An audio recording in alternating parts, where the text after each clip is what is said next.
जगावं त्या एका व्यक्तीसाठी, तिच्या आनंदासाठी, तिच्या हसण्यासाठी.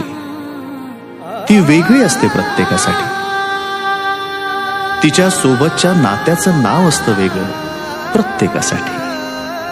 कधी प्रेयसी, कधी प्रियकर, कधी नवरा, कधी बायको, कधी भाऊ, कधी बाबा, कधी आई तर कधी ताई. भावना मात्र एकच.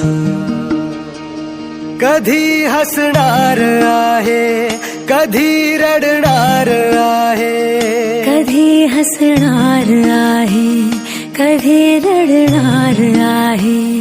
मी सारी जिंदगी